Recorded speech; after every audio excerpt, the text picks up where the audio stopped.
दोस्तों रात का वक्त है, आसमान पे सितारे चमक रहे हैं और एक चमकती हुई चीज़ आहिस्ता आहिस्ता ज़मीन के करीब आ रही होती है। ऐसे लगता है जैसे वो हमारे ऊपर आ गिरेगी। तो वो आकर लैंड होती है एक गार्डन में। ये गार्डन है स्पेल्डिंग हाउस का और इस गार्डन में बहुत सारे फूल हैं। अब घर के अंदर जो रॉजर स्पेल्डिंग है वो न्यूज़ अपनी कवर कर रहे हैं। वो घर के अंदर से ही न्यूज़ कवर करते हैं। उन्होंने पीछे एक छोटा सा सेटअप लगाया और आगे दो कैमरामैन हैं जो उन्हें रिकॉर्ड कर रहे हैं। रॉजर स्पेल्डिंग की जो बीवी है यानी मिस्ट्रेस स्पेल्डिंग और उसकी छोटी बेटी एलन, ये दोनों उन्हें देख रही हैं न्यूज़ कवर करते हुए। दोस्तों यहाँ पे जो कैमरामैन है उनकी जगह वर्ड यूज़ किया गया टेक्नीशियंस, तो बात तो एक ही है। तो दोस्तों ये था सीन। अब प्ले शुरू होता है। स्पेल्डिंग लोगों को खबरों में ये बता रहा होता है कि जो हमने आसमान पे चमकती हुई चीज़ देखी वो कोई स्पेसशिप नहीं थी। मेरी जनरल से बात हुई है, उन्होंने मुझे बताया है कि वो कोई पत्थर हो सकता है जो हिला से ज़मीन की तरफ आ रहा था। दोस्तों जब कोई पत्थर आ रहा होता है ज़मीन की तरफ तो फ्रिक्शन की वजह से उसे आग लग जाती है, जिसकी वजह से वो चमकना शुरू कर देता है। तो स्पेल्डिंग लोगों को यही बता रहा होता है कि आप कोई डाउट में ना जाएं, वो एक पत्थर था। और वो ये भी बताता है कि पूरी यूनिवर्स में और कोई नहीं रहता हमारे अलावा। अगर कोई रहता भी हुआ तो उसने हमारे जितनी तरक्की नहीं की जितनी हमने की है, तो वो कोई स्पेसशिप बना के हम तक आ ही नहीं सकता। इसके बाद स्पेल्डिंग लोगों को गुड बाय करता है और शो ख़त्म हो जाता है। अब टेक्नीशियंस उसे कहते हैं कि बड़ा कमाल का तुमने आज शो किया। उसकी बीवी भी उसकी तारीफ़ करती है। अब स्पेल्डिंग अपनी छोटी बेटी से पूछता है कि उसे शो कैसा लगा। दोस्तों उसकी छोटी बेटी जो है एलन, जो 20 साल की है, उसे कोई इंटरेस्ट नहीं होता अपने बाप के काम में। वो बस उसका दिल रखने के लिए कह देती है कि हाँ अच्छा था। दोस्तों अब बातों बातों में जॉन की बात शुरू हो जाती है। जॉन वो लड़का है जिसे एलन पसंद करती है, लेकिन स्पेल्डिंग को वो लड़का बिल्कुल भी पसंद नहीं है, क्योंकि स्पेल्डिंग के ख्याल में वो कोई काम नहीं करता बल्कि सारा दिन अपने फार्म में पड़ा रहता है। जबकि एलन सोचती है कि वो सारा दिन अपने फार्म पे काम करता है और इंग्लिश वॉलनट्स उगाता है और उन्हें बेचता है। स्पेल्डिंग चाहता है कि उसकी बेटी की शादी एक ऐसे लड़के से हो जो कि अमीर भी हो और जो कि वेल ड्रेस हो के काम पे जाए और काम से वापस आए, ना कि सारा दिन फार्म पे पड़ा रहे। तो इनकी आपस में बहस चल रही होती है और जॉन भागा हुआ एंटर होता है। जॉन आके कहता है कि जल्दी से बाहर आओ, कोई स्पेसशिप हमारी तरफ आ रही है। अब स्पेल्डिंग कहता है कि लगता है तुमने मेरा प्रोग्राम नहीं देखा, मैंने बताया भी है कि वो एक पत्थर है। जब वो बाहर जाके देखते हैं तो मिस्टर स्पेल्डिंग हैरान होते हैं कि ये हमसे टकरा जाएगा, लेकिन जॉन कहता है कि ये टकरा नहीं रहा बल्कि ये लैंड हो रहा है, क्योंकि ये एक स्पेसशिप है। वो स्पेसशिप जो घर के बैक साइड पे फूलों से भरा हुआ गार्डन है वहाँ पे जाके लैंड हो जाती है और जॉन भागा हुआ उस स्पेसशिप की तरफ जाता है। एलन उसे रोकती भी है लेकिन वो सुनता नहीं। उस स्पेसशिप का ढक्कन खुलता है और एक आदमी वहाँ से बाहर आता है। दोस्तों ये सारी चीज़ें देख के सारे लोग हैरान होते हैं, लेकिन जो मिस्ट्रेस स्पेल्डिंग है यानी स्पेल्डिंग की बीवी, उन्हें फिक्र होती है अपने फूलों की कि उनके फूल ना ख़राब हो जाएं।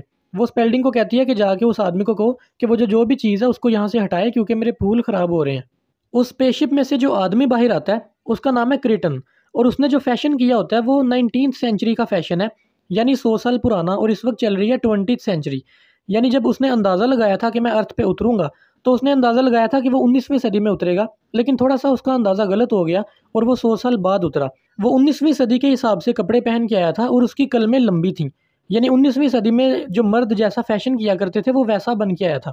क्रिटन बड़ा फ्रेंडली होता है और सबसे अच्छे तरीके से बात करता है, और वो इंग्लिश में बोल रहा होता है। यानी वो अर्थ पे आने से पहले ज़मीन पे जितनी भी लैंग्वेजेस बोली जाती हैं वो सारी लैंग्वेजेस सीख के आता है। वो सारे क्रिटन को घर ले आते हैं और उससे सवाल जवाब शुरू कर देते हैं।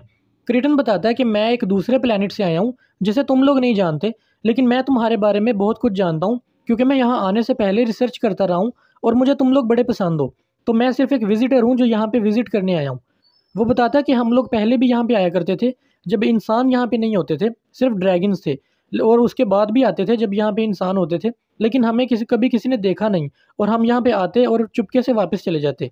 क्रेटन बताता है कि मैं और मेरे लोग और भी दूसरे प्लैनेट्स पे जाते रहते हैं, लेकिन यहाँ पे कोई आने का शौक नहीं रखता, यानी किसी को इंटरेस्ट नहीं है तुम्हारे प्लैनेट को विजिट करने का, लेकिन मुझे है, इसलिए मैं यहाँ पे आया हूँ। वो ये भी बताता है कि तुम्हारी अभी तरक्की शुरू हुई है, यानी तुमने अभी डेवलपमेंट करना शुरू की है, ये तुम्हारी बिल्कुल आगाज़ है तुम्हारी तरक्की का, इसलिए भी लोग यहाँ पे नहीं आते कि हमें तुमसे कुछ भी नहीं चाहिए, तुम्हारे पास तो कुछ है ही नहीं। दोस्तों क्रेटन बातों बातों में ये भी बता देता है कि थोड़ी देर बाद आर्मी आएगी और वो भी मुझसे वैसे ही सवाल करेगी जैसे तुम कर रहे हो, और ऐसा ही होता है। थोड़ी देर बाद आर्मी आके पूरे घर को घेर लेती है और एक आदमी जिसका नाम है जनरल पावर्स, जो कि रॉजर का दोस्त भी है, वो आता है और पूछता है कि वो जानवर कहाँ पे है। तो क्रेटन कहता है कि मैं यहाँ पे हूँ।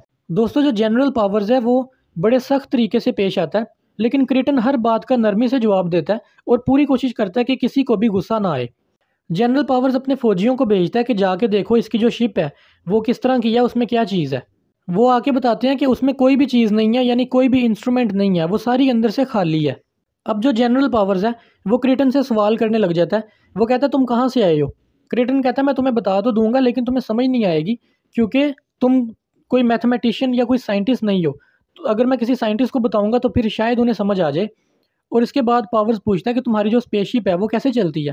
वो कहता है कि मुझे नहीं पता कैसे चलती है, बस ये चलती है क्योंकि मैं कोई टेक्नीशियन नहीं हूँ, इसलिए मैं नहीं जानता वो कैसे चलती है। दोस्तों जो क्रिटन है वो सबको यकीन दिलाता है कि मैं यहाँ पे कोई ख़तरा नहीं हूँ तुम्हारे लिए, मैं यहाँ पे सिर्फ विजिट करने आया हूँ, क्योंकि मैं बस एक विजिटर हूँ, मैं बस देखने आया हूँ यहाँ पे। लेकिन जो जनरल पावर्स है वो इस बात का यकीन नहीं करता। वो उससे सवाल पे सवाल पूछता रहता है और वो मिस्टर स्पेल्डिंग को कहता है कि मुझे तुम्हारा कमरा चाहिए थोड़ी देर के लिए ताकि मैं इससे तफ्तीश कर सकूँ। तो वो दोनों उस कमरे में चले जाते हैं, क्रिटन और जनरल पावर्स। दोस्तों जनरल पावर्स और क्रिटन आपस में काफ़ी ज़्यादा देर बातें करते रहते हैं, लेकिन क्रिटन और कुछ भी नहीं बताता सिवाय इसके कि वो एक विजिटर है। लेकिन जनरल पावर्स भी बार बार उसको पूछता रहता है और क्रिटन कहता है कि मैं एक और डायमेंशन से हूँ, तुम बस इतना समझ लो। दोस्तों डायमेंशन जो है वो एक नई दुनिया का नाम है। ये एक बहुत लंबा चौड़ा कॉन्सेप्ट है जो इस वीडियो में तो मैं आपको नहीं बता सकता। लेकिन आप समझ लें कि जिस तरह की हमारी ये ज़मीन है इसी तरह की एक और ज़मीन है, यानी वो एक अलग डायमेंशन में है। कि क्रिटन कहता है मैं वहाँ से आया हूँ। अब बातें करते करते जो जनरल पावर्स है उसे ये पता चलता है कि क्रिटन दिमाग पढ़ सकता है, यानी इंसानी दिमाग के अंदर जो कुछ चल रहा है क्रिटन को वो सब पता है। दोस्तों पावर अपनी प्रमोशंस के बारे में सोच रहा होता है, जिस पर क्रिटन उसे बताता है कि वो क्या सोच रहा है, और जो जनरल पावर्स है वो हैरान रह जाता है। दोस्तों जो जनरल पावर्स है वो घर पे मार्शल लॉ लगा देता है, यानी फ़ौजी हुकूमत। यानी अब कोई भी फ़ौज की इजाज़त के बगैर कुछ भी नहीं कर सकता, ना कोई टेलीफोन यूज़ कर सकता है, ना कोई बाहर जा सकता है, कुछ भी नहीं कोई कर सकता उनकी इजाज़त के बगैर। और जनरल पावर्स क्रिटन को कहता है कि वो उसके साथ चले, क्योंकि जो अमेरिका का प्रेसिडेंट है वो उससे मिलना चाहता है। लेकिन दोस्तों क्रिटन जाने से इनकार कर देता है। अब जनरल पावर्स उसे कहता है कि हम अपनी सेफ्टी के लिए तुम्हारी शिप को डिस्ट्रॉय करेंगे। क्रिटन कहता है कि तुम ऐसा नहीं कर सकते। जब फौजी गोलियां चलाते हैं उसकी शिप पे, तो गोलियां उसकी शिप को लगती नहीं, बल्कि एक इनविजिबल वॉल होती है उसको लग के नीचे गिरती जाती हैं। यानी उसकी शिप को कोई भी कुछ भी नहीं कर सकता, ना उसके करीब आ सकता है। दोस्तों जो रोजर स्पेल्डिंग है जिसका घर है, वो क्योंकि एक न्यूज़ कास्टर है, तो वो चाह रहा होता है कि सबसे पहले इस क्रिटन का इंटरव्यू मैं लूँ ताकि मुझे और ज़्यादा फेम मिले। दोस्तों क्रिटन जितनी मर्जी सफाइयाँ दे ले और प्यार प्यार से बातें करे, लेकिन जनरल पावर्स उसका यकीन नहीं करता।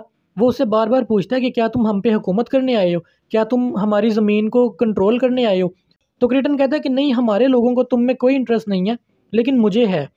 तो दोस्तों वो फाइनली रिवील कर देता है। क्रिटन कहता है कि मैं इस जगह को कंट्रोल करने आया हूँ। तो पावर पूछता है कि क्या अमेरिका को। क्रिटन कहता है कि नहीं, पूरी दुनिया को कंट्रोल करने आया हूँ। तो जनरल पावर्स कहता है कि तुम ये सब कैसे करोगे। क्रिटन कहता है कि तुम बस देखो कि मैं करता कैसे हूँ। जनरल पावर्स ये सुनने के बाद अपने फौजियों को ऑर्डर देता है कि इसे पकड़ लो। लेकिन जब फौजी उसके करीब जाते हैं तो वो उसी तरह की एक इनविजिबल वॉल अपने इर्द गिर्द क्रिएट कर लेता है ताकि कोई उसके करीब ना आए। और उसके बाद वो कहता है कि अभी मैं बड़ा थका हुआ हूँ, अभी मैं सो के जब उठूँगा उसके बाद मैं कोई काम करूँगा, अभी मैं सोने जा रहा हूँ। और वो चला जाता है, पर्दे गिरा दिए जाते हैं। तो दोस्तों ये था play visit to a small planet. अब आपने इस बात पे परेशान नहीं होना कि इसकी कोई एंडिंग नहीं दिखाई और ये ऐसे ही ख़त्म हो गया। बहुत सारी स्टोरीज़ और प्लेज़ ऐसे होते हैं जो राइटर सिर्फ इसलिए लिखता है ताकि आपको वो एक मैसेज दे सके। वो इसलिए नहीं लिखता ताकि वो एक अच्छी एंडिंग कर सके। तो अगर आप देखें तो राइटर ने इसमें आपको मैसेज तो दे दिया है। वो ये कि इंसान कहीं ऐसा ना समझे कि वो अकेला रहता है इस प्लेनेट पे, बल्कि और भी बहुत सारे लोग हो सकते हैं, क्योंकि ये यूनिवर्स काफ़ी बड़ी है। क्या पता कहीं और जगह पे हमारे जैसे लोग रहते हों जो हमसे ज़्यादा एडवांस हों। अब दोस्तों इसकी एक्सरसाइज करेंगे। तो आपका वक्त बचाने के लिए और वीडियो को छोटा रखने के लिए मैं स्क्रीन पे कुछ क्लिप्स दिखाऊंगा। आपने या तो स्क्रीनशॉट ले लेना या वीडियो को रोक के उन्हें आराम से पढ़ लेना है। तो चलें शुरू करते हैं।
मुझे उम्मीद है आपको वीडियो पसंद आई होगी। अगर आपका कोई सवाल या सजेशन हो आप कमेंट्स में बता सकते हैं।